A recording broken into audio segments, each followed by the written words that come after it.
What's going on, YouTube? My name is Stephon. Welcome to my YouTube channel, Reckless Logic. Please make sure you guys pop that like button, hit the subscribe button, and please smack the notification bell so do not miss any of my posts from me. Let's get straight into this video.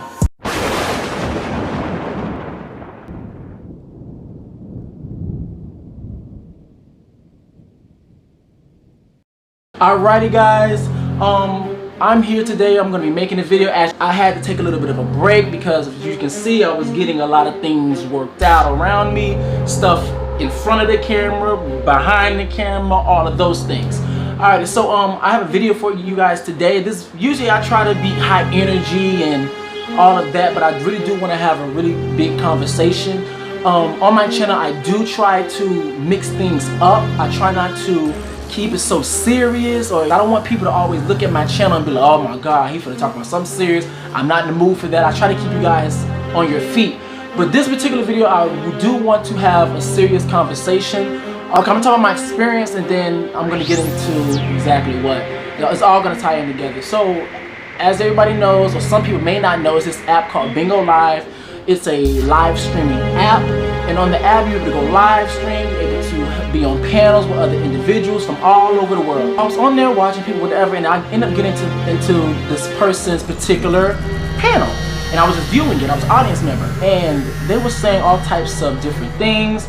It was between him, this particular guy, and a white woman or whatever. So they started going back and forth, and with them going back and forth, it was like, I assume from what the context of the conversation or the argument, it was something that had to do with race or whatever. But when I actually sat back and watched, it was the whole thing of, you can tell by the way he was responding to the white individual, you can tell it was a lot of hate. That's what got my attention on the panel. So I'm on the panel and I'm watching, I'm like, what the heck is going on? He's saying all different types of things to her, saying, yeah, excuse my language, I'm gonna use vulgar language, and already that's where I got the little explicit thing in the front. But it was like, oh yeah, you nasty slut whore cunt. He was like, you white whores, that's all you're good for is sucking dick. He was like, if all you white whores love to get pissed on, he said, I'll have you suck my dick and I'll piss in your mouth. It was a lot of things, and he kept saying white, and all the extra. It's saying white people this, white people that. So you could tell it was more to it than just her. And then what happened was, she ended up hosting the panel. So I ended up leaving his live, and I went to her live or whatever. Had a conversation with her. Now keep in mind too, my first time meeting this lady, so I don't know what happened prior to that live or anything like that, but I was having a conversation with her like, yo, you know, that's not all of us, yeah, that wasn't right, X, Y, and Z. I did that, had a conversation with her, it went really well. Then I went back to his live, and I wanted to go on the panel, because this is what I do. I don't just come on camera and be advocate. I do this every time I get a chance to, on and off camera, more off camera. So I went on his panel, and I wanted to have a conversation, because he doesn't like white people and he doesn't like LGBT. So when I went on the panel, I wanted to show them something different, because I do know when people get on the panels and stuff, they do come off hostile, which is expected. You know, you guys are saying you guys have ideologies, you have ideas that are toxic to LGBT's lives, toxic to their well-being. So of course, you know, when you get on the panel or anything like that, you're going to be hostile. Your emotions are going to take over for the most part.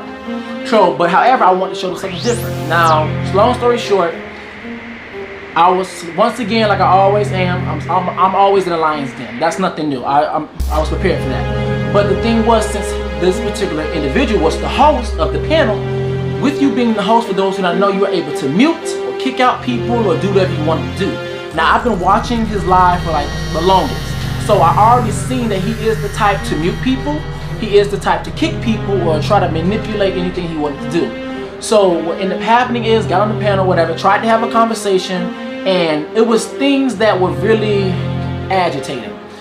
The conversation didn't go well, because I kept getting cut off.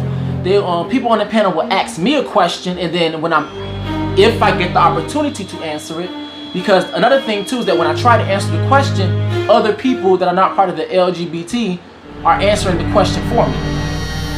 when I actually got the opportunity to answer the question, they would cut me off on one particular part I said, and then use that part, forget everything else I said or tried to say because they cut me off, go on a long rant, make an example that's similar to the situation, but however they differentiate because of certain details, and then use that for their point. And that happened throughout the whole time. And then on top of that, they would be not aggressive directly in the beginning, but it was a lot of microaggression. So when I say microaggression, I mean, like, you know, I said that, you know, I don't want to have an argument on the panel or nothing like that. I let it be known when I first got out there. And I said, you know, I just want to have a conversation. He was like, oh, one of the things he said, microaggression. Oh, you know, if you know how to act right, you know, you can stay on this panel. First off, I'm a grown adult. I know how to act right. I know how to hold a conversation. But the thing is, I know how this app works. I know how people can get, and I know how people can set the tone, especially if you're the host. So with that being said, I challenged him. I said, okay, I want to have the topic, conversation, debate off this panel. Because I know for a fact, I've seen you do it to other people. You cut the people off, you mute them, you kick them off, and stuff like that. So he didn't want to do it off the panel or whatever. So I said, cool, I'm going to do it anyway, even though I kind of already know how this is going to end up. Had the conversation, didn't end well because, like I said, they were cutting me off, using bits and pieces of what I said, didn't even get a chance to even get deep into my conversation or my valid points. Because here's the thing, when they will speak, I'll be quiet. Or just say if I mistakenly cut them off, I'll let them finish. I'll be like, oh, I'm so sorry, and I'll let them finish. I say that to say this. We need, as black people, we need to unite. Especially in this day and time, we need to unite. We need to protect our black men. We need to protect our black women. Have their backs. Black men have their backs. Black children. Black LGBT, especially trans individuals. This is a time where we need to really be together. But the thing is that we can't come together as one to fight this quote-unquote big giant battle of racism is because of other little systems that is in place. What I mean by that is the black community in a whole altogether is fighting racism, because even in the LGBT community, there's racism. Like one of the things people like to say, you know, the gays have all these rights. You have more rights than black people. You have more rights than black people. But what you have to realize this too, race also plays a part. So yes, on paper, we may have those rights, but socially, we do not have those rights. Same thing goes for heterosexual black people. As human beings, citizens, and stuff like that, we have those rights. But yet, you know, as a black person, socially, you do not have those rights. It goes both ways. So, I feel like right now we need to come together. We need to unite. We need to be as one. But however, little systems are in place. Racism, that's affecting the whole black community in total. Because you have one spectrum. On one side of the spectrum, you have people that are fighting against racism. And then on the other side, you have people that are contributing or allowing, pacifying racism. Hint, hint, all lives matter. Hint, hint, blue lives matter. Now, when I say hint, hint, all lives matter, blue lives matter, the reason why Black Lives Matter became a statement, a foundation, organization, is because we know that all lives matter. But the thing is, we're saying Black Lives Matter because that's the only one in trouble right now. Not saying, keep this in mind, not saying that other people aren't in danger, not saying that other people aren't being hurt, being murdered. But the thing is that when it comes to police brutality, black and brown people, when I say black and brown Hispanics, they're being discriminated against and killed at alarming rates and unfairly. Case in point, there was a guy, and there was an interaction with the two cops or whatever. The cops kept backing up and stuff like that, yeah.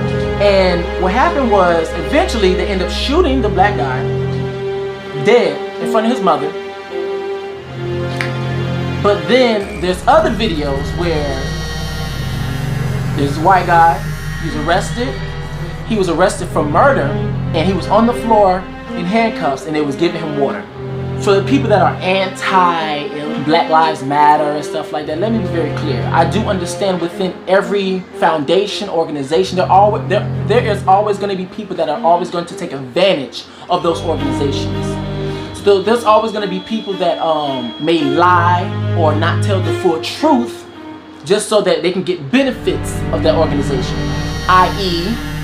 Black Lives Matter, as in a black person may have a run-in with the law and then know they did the crime, know that they were treated fairly, know that they were prosecuted fairly, but yet will try to mix the narrative of it was a race thing, and then get the Black Lives Matter movement all riled up and the black community all riled up on something that was completely taken out of context.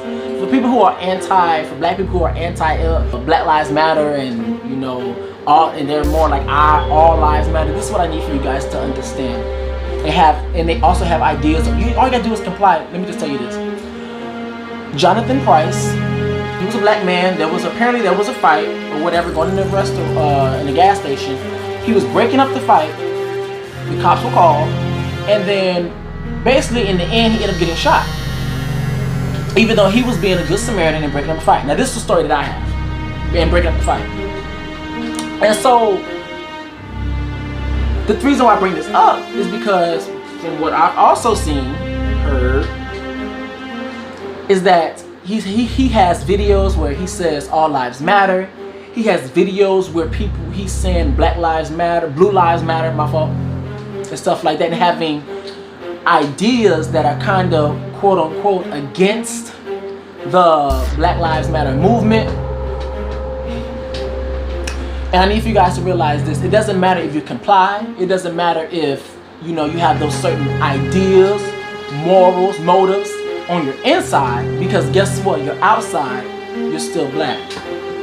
And what I mean by that is this, is that even though he had these ideas of all lives matter, the cops are good, blue lives matter, yada yada yada, America, but yet since he was black, the cops were able to kill him dead, and being able to justify it because guess what? They were in fear for their life.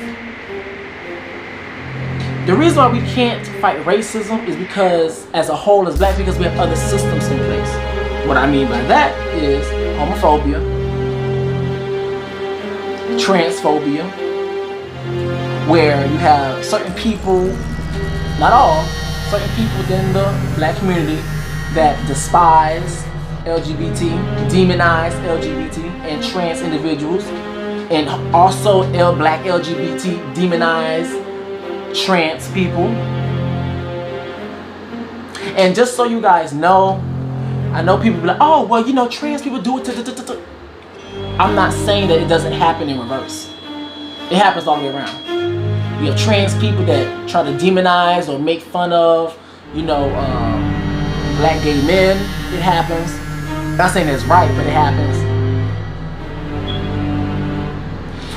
We have misogyny, the hate against women,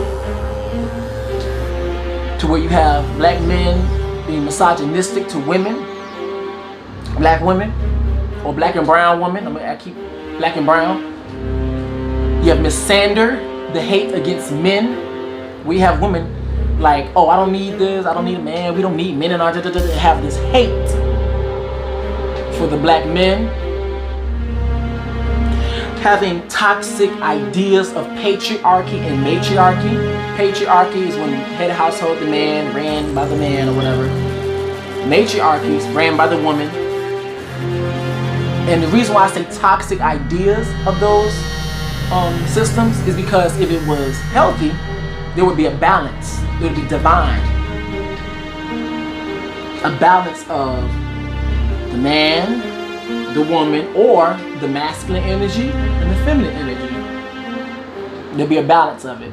Instead of saying, oh, I'm the man, what I say goes. I'm going to consult with my partner, my wife, my feminine energy, quote unquote, use as example, my feminine energy, but however, what I say goes. Or vice versa. We don't need no man. Da da da da da. La la la la. These are the reasons why we cannot come together. These are the reasons why us as the black community, we are still separated. So that is it for my video for today, guys. Please make sure you guys pop that like button, hit the subscribe button, and please, please, please smack the notification bell so do not miss any more posts from me. Until next time, guys, I will see you guys later. Word.